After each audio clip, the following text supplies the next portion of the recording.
welcome back. We're continuing on. We left off last time with the birth of Isaac, and now we're going to see what Isaac is going to be doing here. We're starting around Genesis 24. We're going to go through to Esau and Jacob, where we have the beginnings of the start of the nation of Israel. But first we're going to talk a little bit about Abraham and what's going on in Genesis 24. Genesis 24, Abraham is getting older. Isaac, somewhere around 40 years old, right around there, and Abraham's like, well, we got to find Isaac a wife, and he charges his servant to go out and go find a wife, and he says, don't go to those Canaanites. We don't want Isaac to get married to a Canaanite. So the servant goes off and finds Rebekah, and Isaac gets married to Rebekah. Genesis chapter 25, Sarah dies. Actually, in Genesis 24, Sarah dies, 130 years old. And it makes mention in here that are basically the same time as when Isaac gets married to Rebekah, and he is 40 years old. Abraham takes another wife, who is referred to as a concubine in the Bible, but he has 5 other children, or is it 6? Verse 2, she bare him Zimran, Jokshan, Medan, Midian, Ishbak, and Shuha. So 6 kids. What happened to Abraham's other kids? Bible doesn't say. But I do want to point out this fact here, that today we use the term Jew synonymous basically with any Hebrew person at all, and maybe that's true. But back in this period of time, Hebrews, Abraham's a Hebrew. Abraham had relatives. He had brothers. Abraham has children. They're going to be Hebrews. And likely his children that he bore with his second wife are going to believe in God. Now, the seed, the promised seed, and the, what's the term that they used here? The promised seed is Isaac. So he is the one who is the begotten. There we go. The begotten son of Abraham. So all of the promises are going down through Isaac. And the other children, no. All of Abraham's inheritance and wealth goes to Isaac. That's what happens in chapter 25. Abraham dies. He's 175 years old when he dies, and he's buried with Sarah. Isaac moves around a bit, and Rebekah apparently is barren. A lot of the people in the line of Jesus the women are barren, and then God allows them to conceive, and that's what happened. And she is pregnant with twins, Esau and Jacob. And as we go down here to verse 24. And when her days were to be delivered were fulfilled, behold, there were twins in her womb. Verse 25. And the first came out red, all over like a hairy garment, and they called his name Esau. Kind of sounds like Hellboy, if you watch the comic book movies, right? Kind of sounds like that. Oh, I know, it's a bad thing watching movies. But yeah, you imagine that kid comes out all red and hairy. Must have been an interesting sight. And after that came his brother out, and his hand took hold on Esau's heel, and his name was called Jacob. And Isaac was 80 years old when she bare them.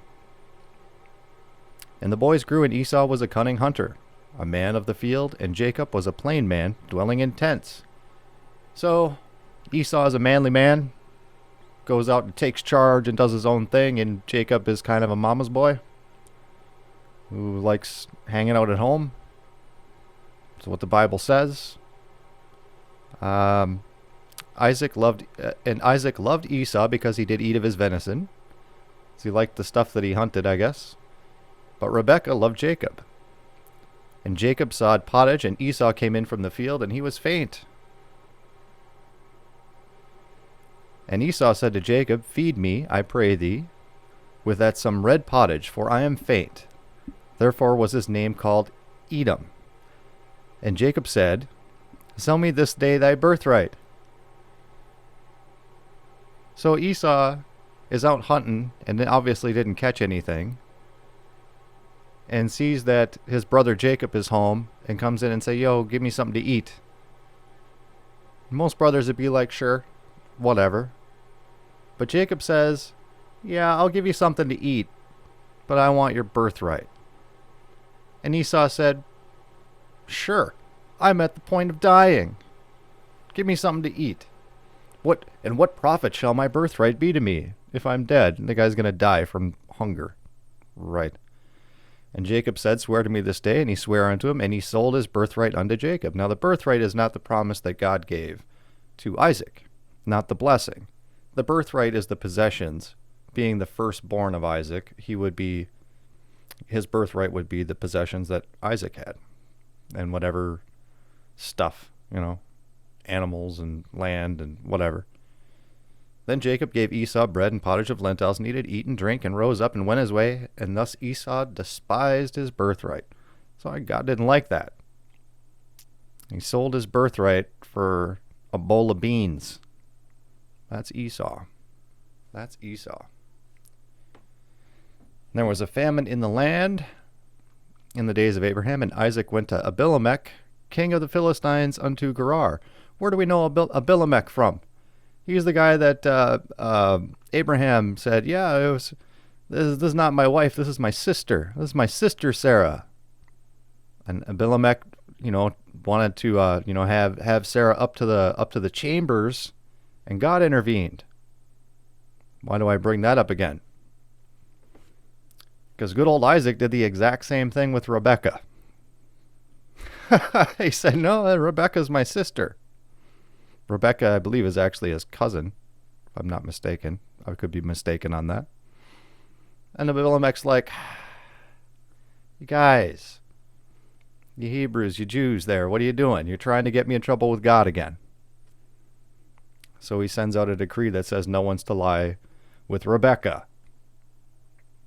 It's just funny. Like father, like son with that. Like father, like son. So when Isaac is getting up in years, he didn't live very long.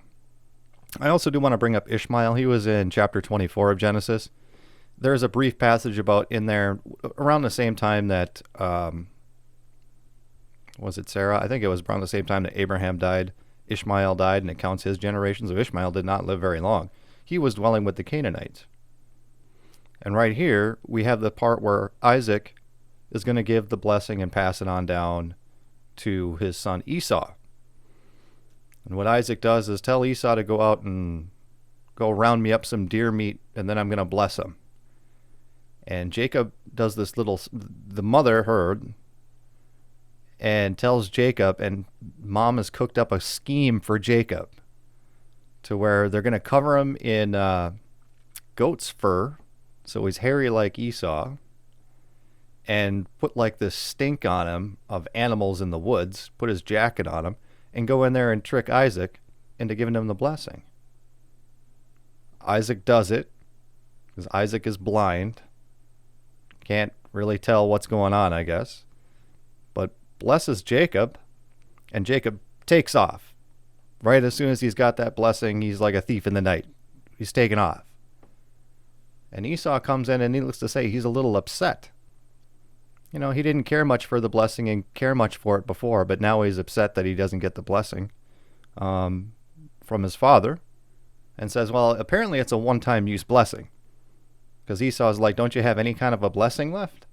And what he gets instead is a prophecy. Okay, it's Genesis 27. And as I was saying, rather than getting a blessing, he gets a prophecy from Isaac. So it's Genesis 27, verse 39 we'll start at. And Isaac his father answered unto him, after Esau is asking, ain't you got any more of that blessing power left? Something for me?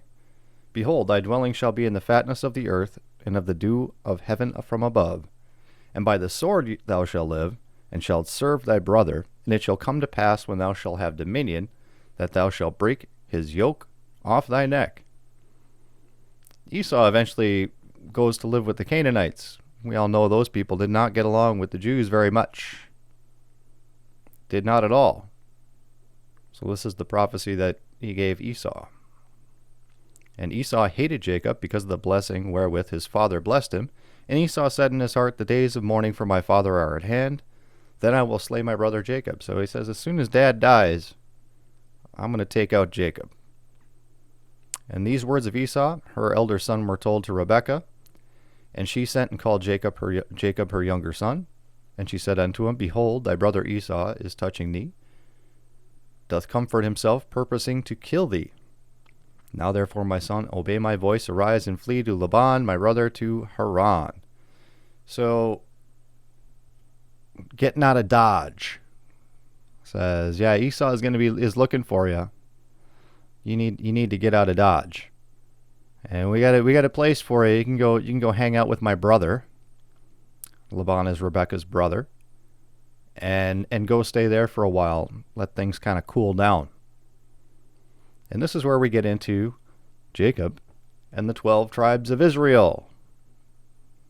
So I think with that we'll pick it up when he actually reaches Laban in Genesis 28.